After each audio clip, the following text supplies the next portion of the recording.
All right, so this is a 2017 2.7 liter twin turbo Ford Fusion Sport. I believe the specs say it's about 325 horsepower. We got this car used last year with the second owner of this vehicle. I put roughly 6,000 miles on it between my wife and I over the last year, so it's due for an oil change. It's telling us that it's due. So first time I'm going to do an oil change on this. It looks like it's maybe a little bit different from most oil changes, at least how you drain it, because it looks like there's a top engine procedure. But I'm not going to do that. I'm going to do it more of a traditional oil change. So let's get it up on ramps.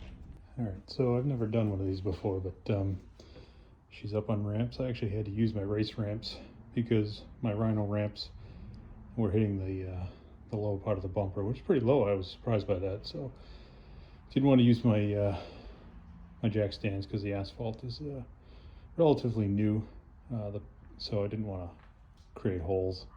So I got it up on ramps. The instructions that I found said to pull off the cap first, and you can see it's nice and warm. It's smoking pretty good, and also pull the dipstick to try to relieve pressure, because I guess it's under a lot of pressure in there. So being not familiar with these cars, I'm going to take the internet's advice. The other thing is it's 5W30, so I got 6 quarts of that. What I think I might do is put in 5 quarts, do a quick measurement, confirm that I'm a little shy, and then put in the 6th quart.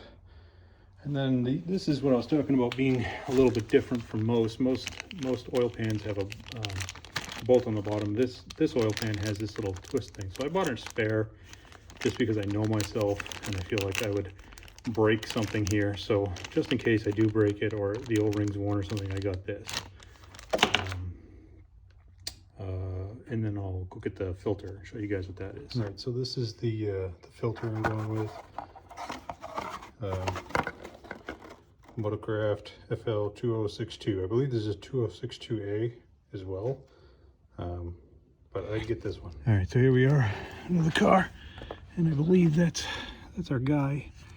So I'm gonna just clean it up a little bit. It's kind of dirty. It's actually got a bit of nastiness under here, so I'm wondering if I have some sort of leak, or if that's just dirt grime. They've got this protector everywhere but this area, so it's kind of hard to see, but it's looking pretty dirty.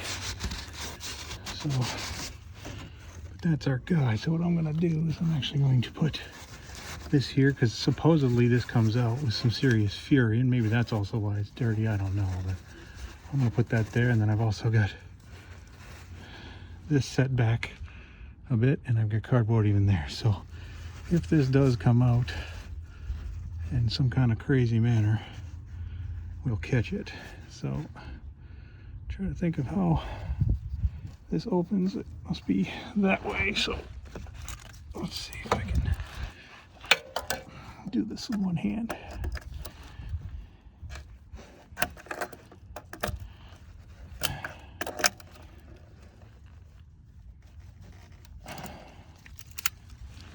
wonder if that's enough to do with my hand now that I've loosened it.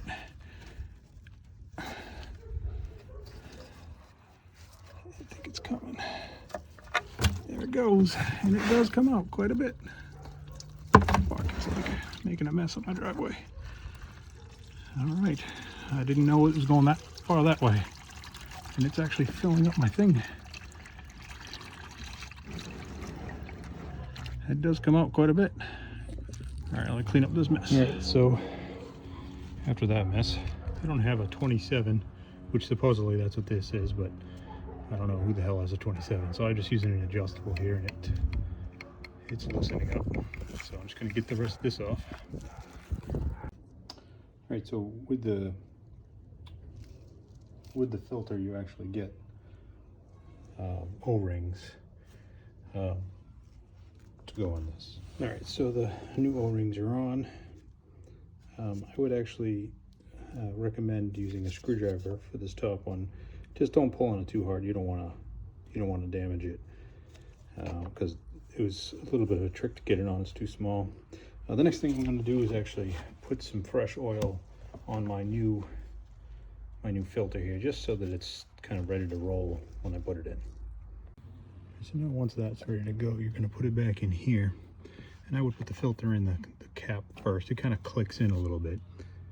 And then I'm going to check to see if I do have a 27 socket to tighten it down to the correct specs, because I don't want this coming loose. All right, so I put the new one back in. There's just no reason not to use the new one. The old one didn't look that bad, but so don't be like me, don't make a mess. It actually shot out far to the right side of the car, or the left, my left right now, than I even expected. But yeah, it clicks into place once you turn that, and then that's it. I'm just going to put the 6 quarts in. Like I said, I'm going to put in 5 first, check it, and then put in the full 6. But that's it.